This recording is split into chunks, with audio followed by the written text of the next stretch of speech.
So, eto na naman nga yung isa pang tinatanong dun sa previous account ko na may mga video ako dun kung paano yung mga gagawin. Kasi maraming nakakaalam na dinala ko dito yung dalawang anak ko and both of them, in-applyan ko sa Pilipinas sila ng 90 days visa.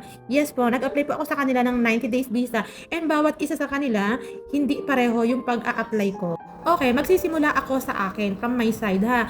Ako po ay in-invite ng ano ko ng ex-boyfriend ko na taga dito na lokal back then. So bali kumuha ako ng 90 days visa. Nagpunta ako mismo sa Malaysia Embassy dito po sa may Makati. And yung 90 days visa na yon, na-extend ko siya ng another 2 months visa dito sa Malaysia bago siya na-expire. Based on my own experience ha. Then, yung eldest daughter ko, nung nandito naman ako, in-invite namin siya. Ang nag-invite din yung ano ko, yung ex-boyfriend ko din na lokal. In-invite siya para pumunta ako. So kumbaga sa kanya naka-under, hindi sa akin kasi yung time na yun, naka-tourist visa pa din ako. So in-invite nung ex-boyfriend ko na yun yung anak ko, nag-send siya ng invitation letter. Yung invitation letter, ginawa lang namin yun from Google. Hindi po namin yung kinuha sa embassy yung unang-una na yun ha. So in-accept naman yun sa pagkuha namin ng 90 days visa.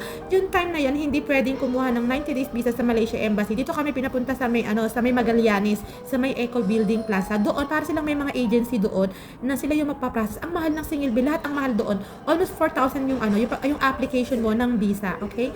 So, yung second daughter ko naman, nag-apply naman kami ng 90 days visa through online sa e-Visa Malaysia.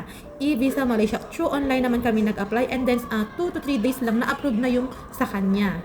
Ang binayaran ko sa online, mas mura ang binayaran ko sa online. Pero sa mga nagtatanong ngayon, parang ang difficult kumuha ngayon ng 90 days visa online.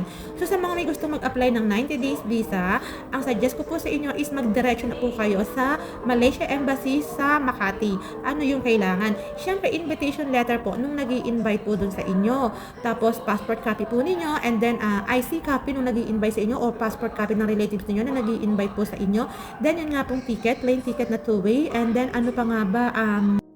Ayun pala, latest 3 months bank statement ng taong nag-i-invite sa inyo or payslip po. Ayan. So kung parang pag sa minor yata meron pa silang letter na parang yung letter yata sa DSWD, yung isa pa nilang hinihingi. Alam niyo kung bakit mas mainam pumunta direct po sa Malaysia Embassy sa Makati, mas mura. Magkano lang? 520 lang. Alam niyo ba last month yata yun, meron tayong kababayan na nagtatrabaho siya dito as a housemaid, nag-decide na siyang umuwi sa Pilipinas and then later on, yung boyfriend niya po kasi is local dito. In-invite po siya. Kalalabas lang niya nung April 26 pa yata siya nang nag-apply doon. Bali lumabas na po yung 90 days visa niya nitong May. Sinabi niya nga din sa akin nandun yun, hindi ko nga lang agad na i-share. So, ayun, ewan ko kung nandito na siya kasi nga na-ban yung na-ban yung account ko na yun.